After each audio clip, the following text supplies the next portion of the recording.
The next project is a desk organizer, and you will have to use all the skills you have learned so far with all the sketching and also some shelling. So this is a little bit more complex than the flower pot, but we will build the skills step by step.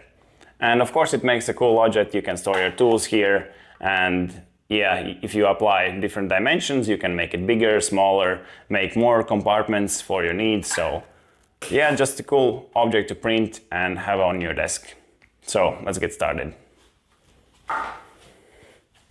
Let's open up a new design. And the first thing that I want to do is create a sketch. So create sketch. And this time I'll choose the bottom plane here. And the next step is to create a rectangle. So under create, rectangle, and center rectangle. The first point goes in the middle here. The second point goes up. Click escape. Let's give this rectangle a dimension. So go sketch dimension, pick this line, and enter 100 millimeters. The same goes for this line here. It is also 100 millimeters. Escape. And now we need to make 2 more lines.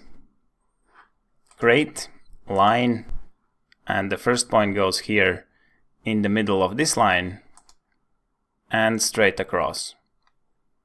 Connects to this line. And the second line goes in the middle here and in the middle of this line here. Escape. Finish sketch. Now we can make an extrusion. So pick the extrude tool, and I'll select this profile here and drag up 90 millimeters. Okay. And now the sketch is not visible anymore, but we can turn it back on. And let's do another extrusion, extrude, and this time pick this profile and drag up 55 millimeters. And the operation should be set to join. Okay. One more extrusion, extrude, and select this profile here. And this one is 20 millimeters in height. Operation join, click OK. Let's hide the sketch. And let's put some fillets. Under modify, choose fillet. And select these corners one by one. These corners and this one. And also this one. The value I will enter 8 millimeters, and I think that looks okay. Click OK. Let's turn this into a shell.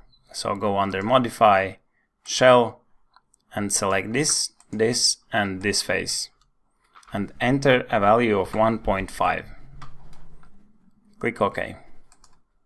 As we can see, we are missing some walls here. So this wall should extend to the bottom, and also these 2 walls should go to the bottom. And we can do that by extruding them, and let's do it now.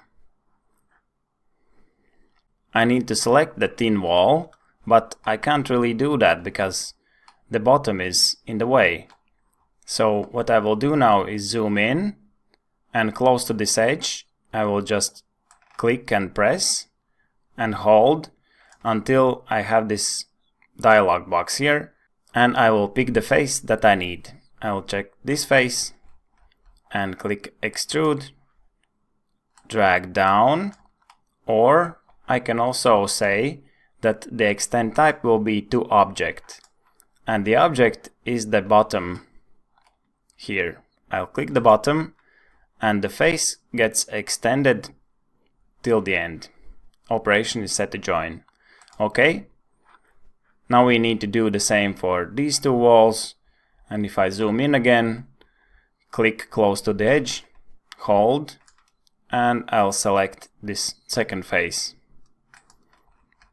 Again, go extrude, extend type to object, and select the bottom. operation join, click OK. As you can see, it only took a few steps to make this. So experiment with different shapes and see what you can create.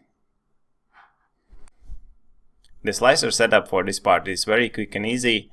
I have chosen 0.28mm layer height. That is the thickest layer height. It will give me good strength and also quick printing time. I have set 2 wall loops as the wall is very thin. It's enough. And also I don't need to set any supports or any infill. And once I slice it, you can see there is like no problems at all.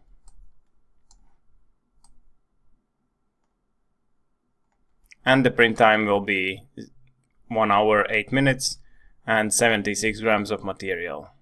So let's print it.